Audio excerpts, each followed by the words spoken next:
Hi, everyone. It is Sarah, the host of Unmuzzled, a podcast that is spelled P-A-W because it's all things animals all the time.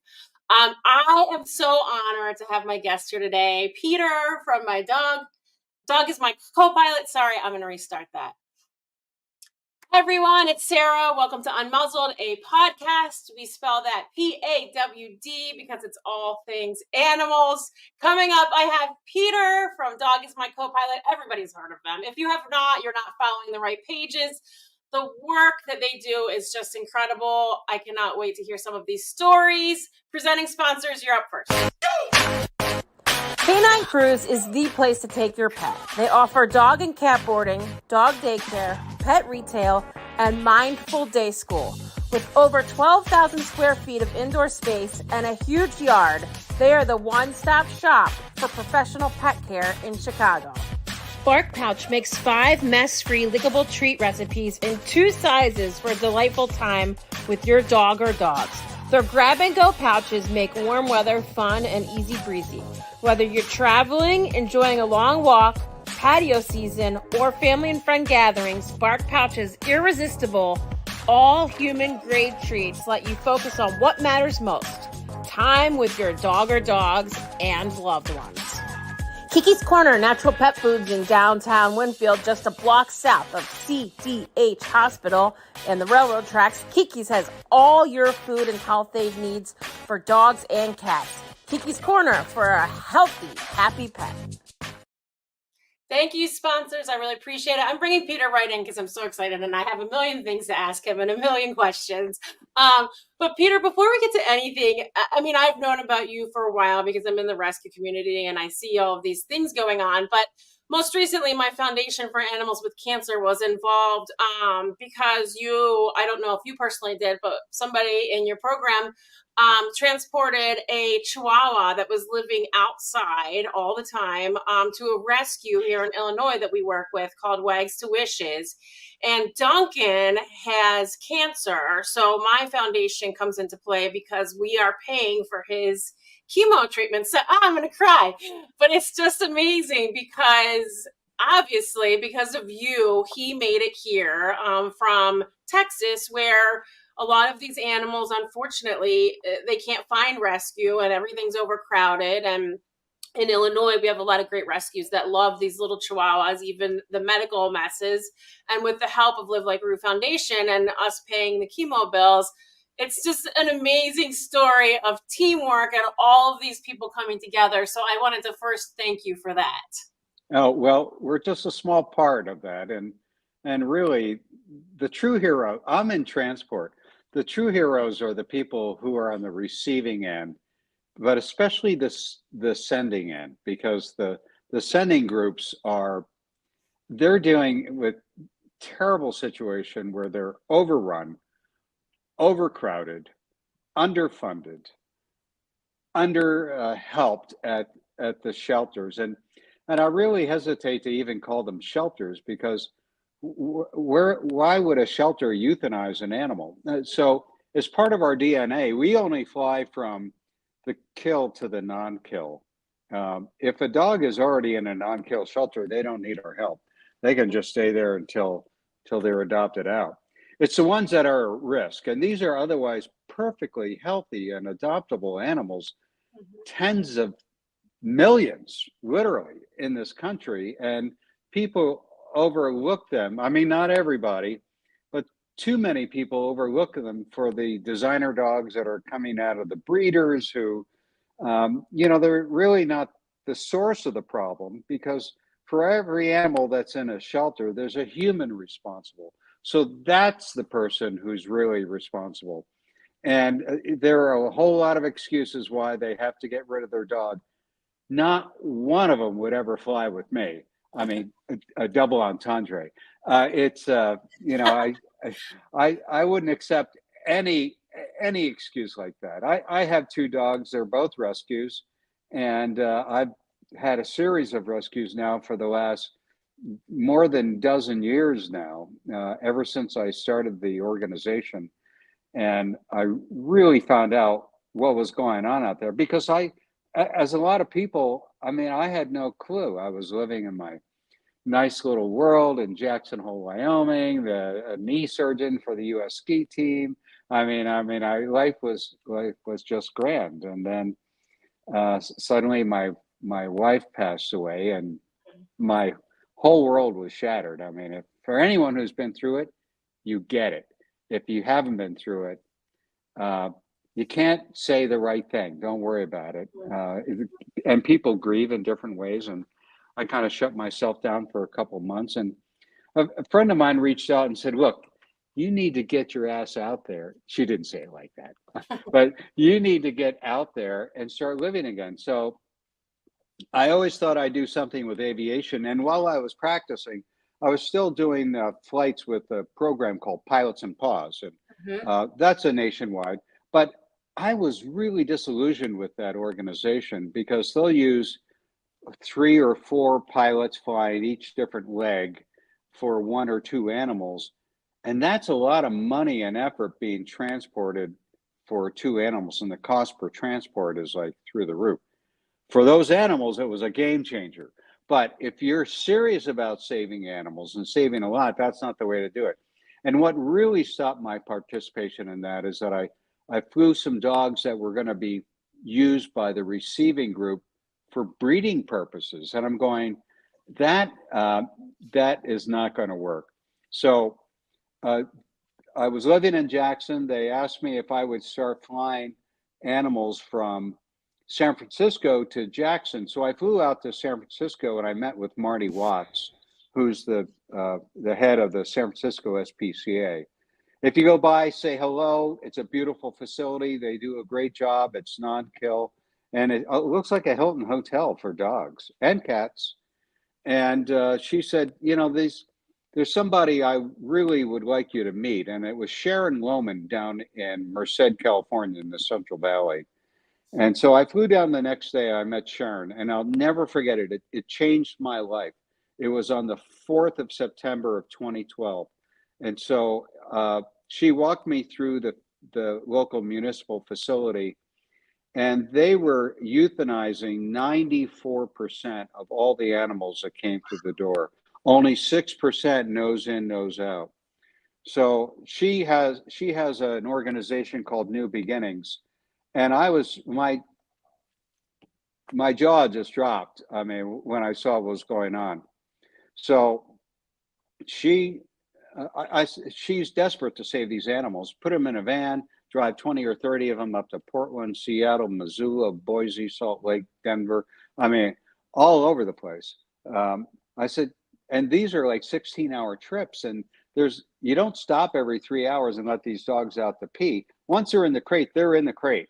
And they get out of the crate when they get to their destination. That is tough.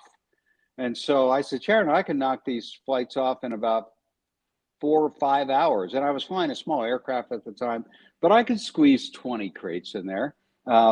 This is a picture of the aircraft I replaced with the small one. This is our Cessna Caravan. And after flying the 206, about 1,000 animals a year, I knew I had to scale up with this aircraft. So I bought the Caravan, and we didn't have any money at the time. I mortgaged my house. No plan on how I was ever going to get paid back, but I knew I was on the right path. And so I started flying with the Caravan. And on the very first flight out of Merced for Sharon, I flew 251 animals out of there. And it was just really, you can't imagine the smell, but it's, that's just a temporary problem. And to me, that smells like freedom for these animals. Mm-hmm. When we're loading up the dogs in the morning, they're chirping at each other, making a lot of noise. There are like dozens and dozens of crates around, and I'm trying to fit them into the aircraft playing Tetris, which I'm really good at now. And then as soon as I close the cargo door and spin the turbine, there's a new sound that they've not heard before, and they're wondering, is it going to hurt? I mean, these dogs and cats have been through the worst situations that you can imagine, but they don't realize that I'm flying them. They have the golden ticket. I'm going to fly them safely to their destination, to a location that will care for them, that will never put down a healthy animal. And so their life is now guaranteed. So I went from flying 1,000 animals a year to now we're flying 1,000 a month. And we did that with the caravan. And I was doing all the flying myself. And honestly, I was getting a little burned out. So I brought on some volunteer pilots to help me. And meanwhile, Kara Pollard, who's the executive director, is doing all the flight coordinating. And she's our ground control. This is a picture of Frank Maresca. He's the first pilot I hired. He used to be a volunteer. And I said, Frank, you can't volunteer for us anymore. And he just got really upset. I said, no, I want you to be our pilot coordinator. I want to hire you. So I hired him. He did most of the flying. He and I did most of the flying. And then we had a kind of a paddock of volunteer pilots of about 8 or 10. But really, it's expensive to have that many pilots when we're paying for their training. It costs us about $10,000 per year per pilot to keep them in the left seat of the aircraft. So I would rather have fewer pilots flying more missions than the other way around. And these are really emotionally fulfilling flights that we're doing, but they're also very long days. We're up at 3:30 in the morning, airport by 4, loading by 4:30, wheels up by 5, and carrying anywhere between 80 and 150 animals. No one group can take that many, so we're making multiple stops along the way to different groups. And the reason that air transport makes sense is that if these people were to put them in a van and fly the 5 hours that we fly, if they were to drive 5 hours, they'd get to another facility that's in the same situation that they're in. I mean, you have to get 1,000 miles away to change the picture for it. And if you draw a line between Denver and Salt Lake City, the farther north you go, the better it is for the animals. The farther south you go, it's terrible. And a lot of it is education, a lot of it is cultural, and a lot of it is economic. Now, currently, we're getting about 85% of all the dogs and cats. I don't want to leave the cat lovers out.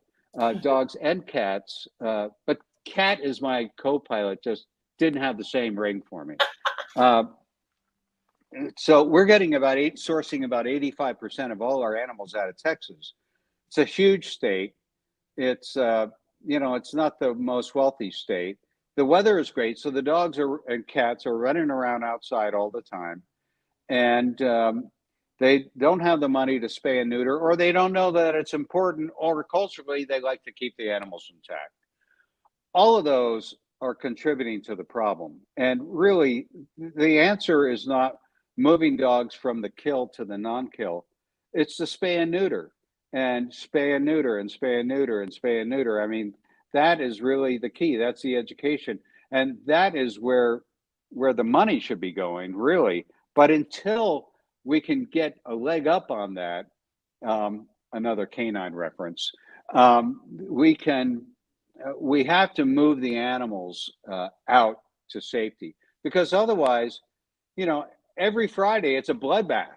Nobody wants to come in on the weekend and feed and water those dogs and cats, and so they just clean them out. And these folks are taking in anywhere between 50 and 100 animals a day.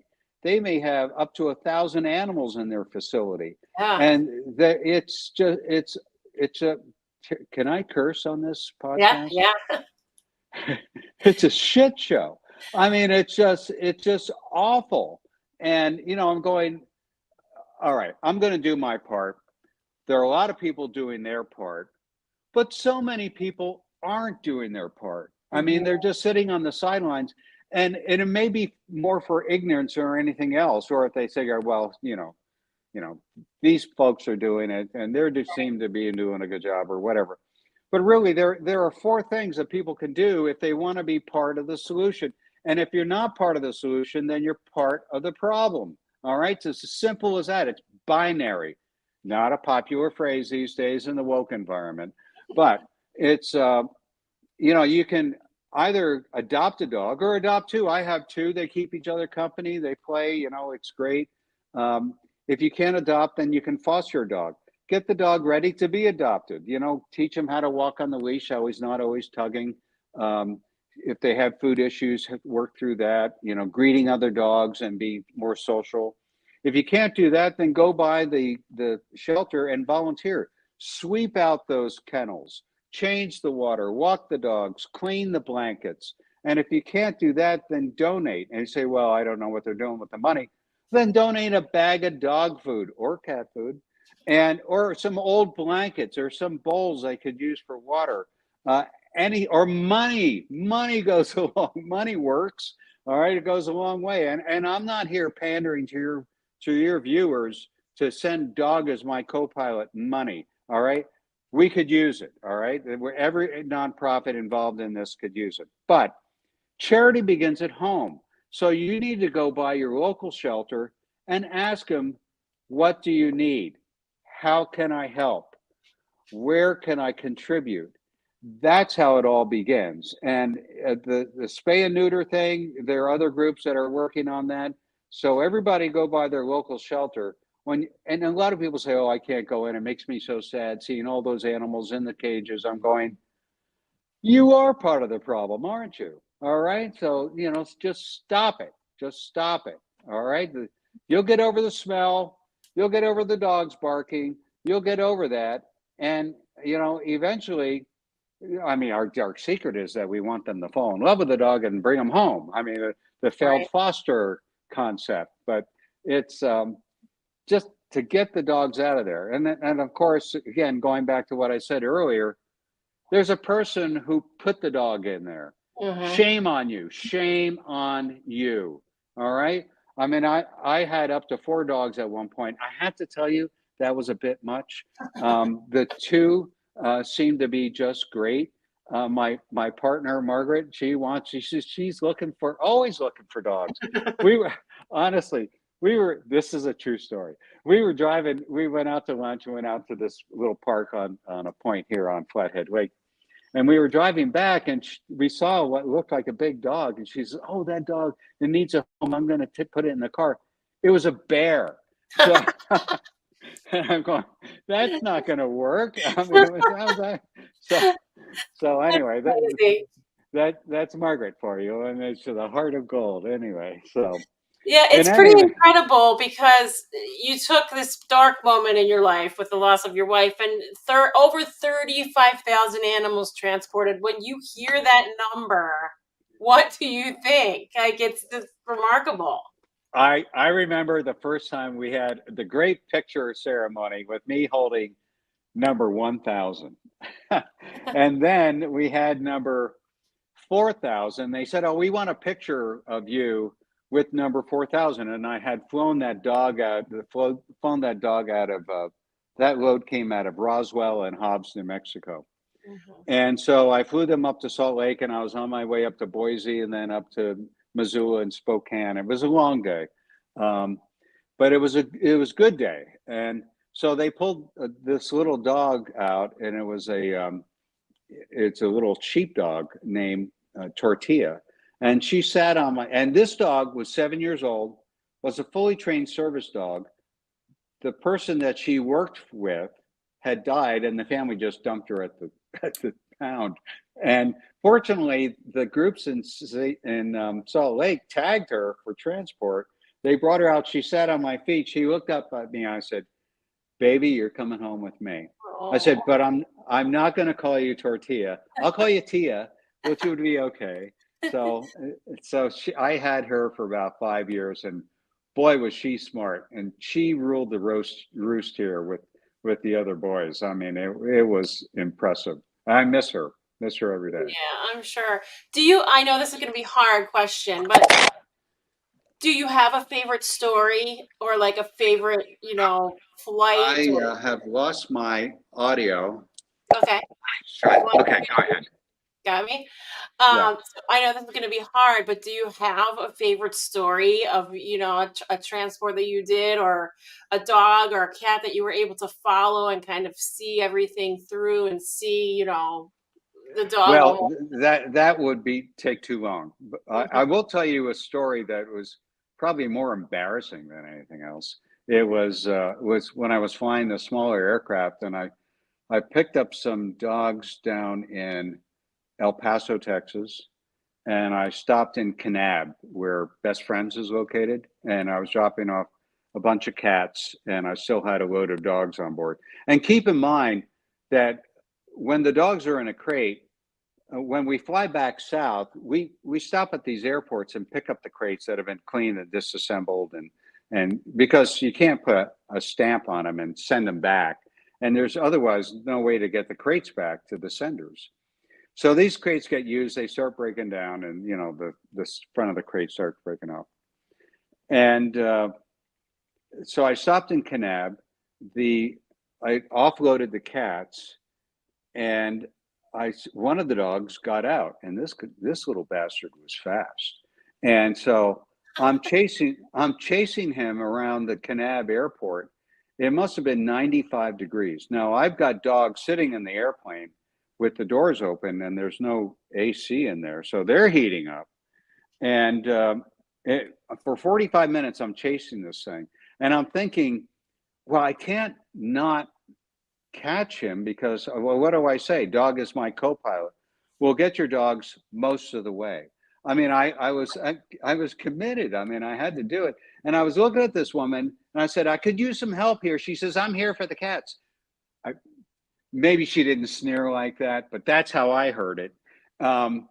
So I'm chasing. I finally capture this dog only because he stepped on a cactus quill, stuck in his paw, and now he's a tripod. And so it slowed him down about 2/3, and I was able to capture him. Got him in the airplane, sweat, I'm drenched, taxi out. The FBO there calls me and says, are you missing another dog? I said, no. And he says, well, there's another dog sitting here. And I look back, and there was another crate that was empty. I go, well, now this dog was like a muy gordo perro, a fat dog. So he wasn't interested in running anywhere. And so I just taxied back. I was on the runway, actually, advancing the throttle to take off. Taxied back, put him in the back, and then flew those dogs up to Jackson Hole, which of course is where we're based. And I'm thinking, God, I'm glad I didn't give up. That would have been really a black eye on the organization. Holy smoke! Yeah, we'll get most of them there. You can count on that.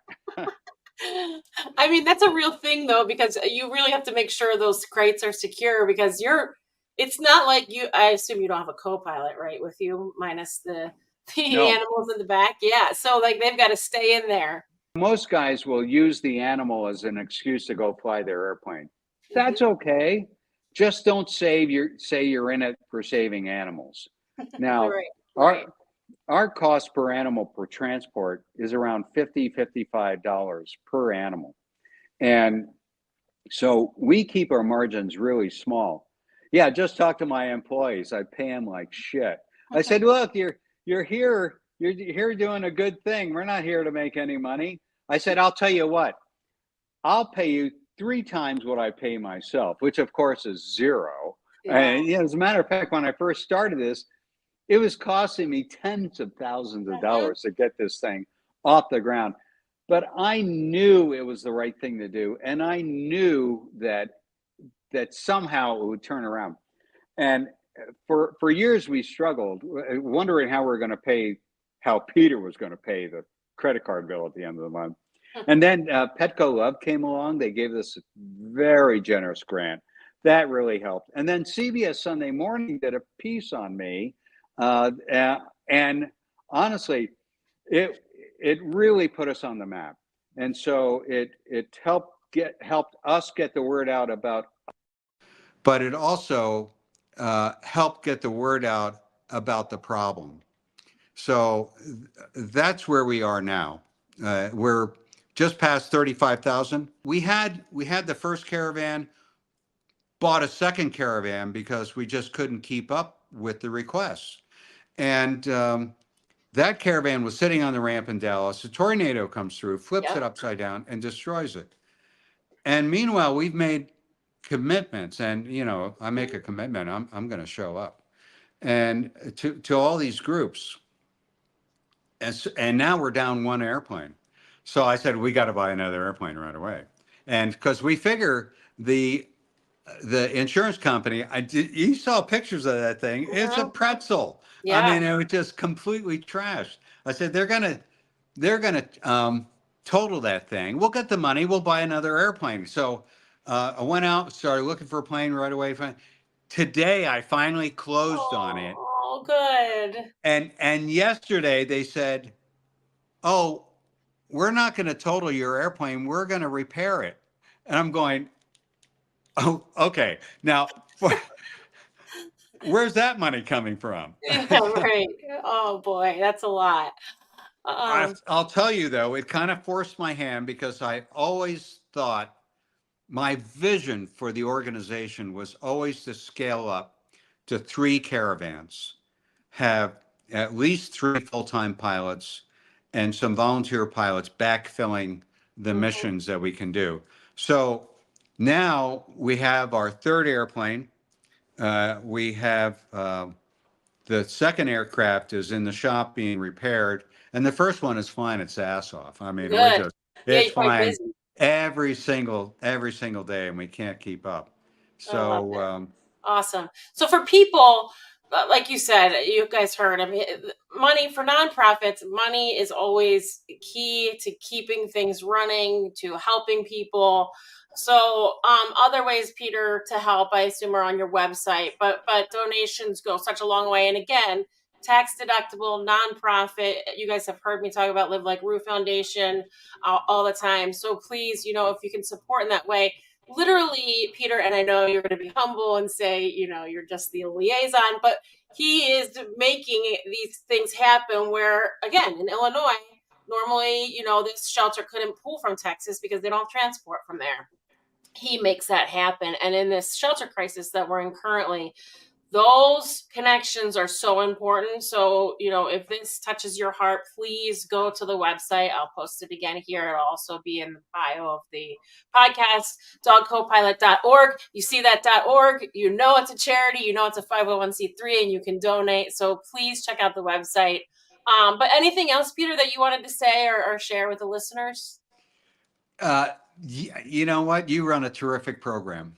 And I'm so flattered that you asked me to be on it. Honestly, I'm just a really small part of the solution. The big solution is spay and neuter. The heroes are the people who work in the shelters. The other heroes are the people who help get the word out, like you. And I know this takes a lot of effort to get it done. My hat's off to you. I have a love of flying, which I am now over.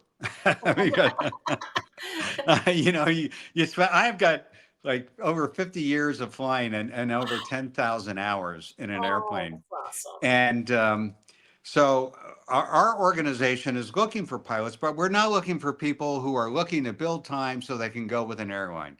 So our ideal pilot is some middle-aged character who loves dogs and has a terrible sense of smell. And so we'll even train them to get into the aircraft because the insurance has some requirements that we have to meet for that. And if you don't want it full time, and you can do it part time, and you'll give us 100 hours a year, we'll pay you to go through that training. And all you have to do is reach out to me at pilot@dogcopilot.org. There's that org again. And really, and honestly, I'll have to tell you, Sarah, I knew nothing about what nonprofits were until I started one. There's no profit. I mean, it's just, I couldn't think of a truer name for a nonprofit than what we're doing. I mean, it's just, but there are a lot of generous people out there. We have a program called the Squadron Program. I said, you can sign up your credit card and you can donate $5 a month, 10, 15, 25, whatever. I mean, it's like a Starbucks coffee, for gosh sakes. Right. Oh, So easy. that's another thing. If it takes you more than 3 words to order your coffee, you're part of the problem. All right, there's no excuse there. Okay, for me, I like my coffee black, jet fuel. 3 words. Shocking. I think I'm thinking, Peter, that you may have like a third job as a comedian, like you're gonna just keep doing this, but you'll manage, the company, and then you'll have this little side hustle where in the evening, in the night hours, you could do this comedy. I'll tell you, I love what I do, but I have a lot of help. Kara Pollard is the executive director. Frank Maresca is our pilot coordinator. Lynette Duford is our rescue flight coordinator. We got Shane Bradford. We have Katie. Those are our two other employed pilots. Brent Blue, Tim Riley.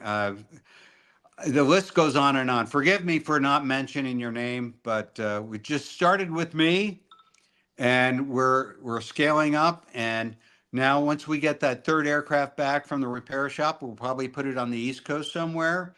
And and we're flying south to north, south to north, south to north. Really. I'm going to remove the east and west marks on the compass because we never use them. I mean, it's just just north and south. So that's amazing. I really, really appreciate your time and talking to us and telling the stories. It's so important for people to see this work. I think sometimes when you see things on social media or you see things on a website, until you actually, and that's why I think the CBS thing probably really helps you, because you've got that personality, and when people see that somebody is authentic and genuine and that there's passion and love behind it, it makes it touch people in a way that they want to help you and want to donate. So thank you so much for your time. You've been amazing. I really appreciate it. Well, thank you for having me. Thank you for helping us get the word out. Just looking forward to being able to see this and criticize everything you said about me. Awesome, Peter. Have a great night. I really appreciate it. Thank you, Sarah. All right. You have a good day. Thanks. Bye. Everybody, please support them. I'm going to put the website up again, dogcopilot.org. Again, the name of the organization is Dog is My Copilot. Really important work that they're doing, getting animals from the South to shelters and rescues. I should say rescues. Shelters is not the right word. That can actually take in these dogs and have room. So really, really important work. I appreciate what they do and so honored to be connected to them through Live Like Roo Foundation as well. Supporting sponsors, you're up. Thank you so much to our supporting sponsors. Give the gift of joy and memorable moments of furry loved ones with a gift card from Kimberly Kingen Photography. For more details, please visit her website at KimberlyKingen.com or contact her directly at her email, kimberly@kimberlykingen.com. The K9 PT is Chicago's highest rated dog physical therapy clinic, and they're dedicated to enhancing the lives of your four-legged companions as they age or when recovering from an injury. They also offer a discount for rescue dogs. For more information, visit thek9pt.com. That's THEK9pt.com. Anything is Plausible is Chicago's premier dog training company. They offer group classes for every stage of your dog's life and have a talented team of behavior specialists to work through any issues that need modification using positive reinforcement. Check out Anything is Plausible. Liz Starks at Guaranteed Rate. Check with Liz for the absolute best mortgage options. She helps when others can't and even calls it rescue loans. Buyers, sellers, investors, give Liz a call. She can lend in all 50 states. NMLS number 224526. Thank you, supporting sponsors. I really, really appreciate it. Thanks, everyone, for listening and watching. Thank you, Peter from Dog is My Copilot. I'll see you guys next time. Bye.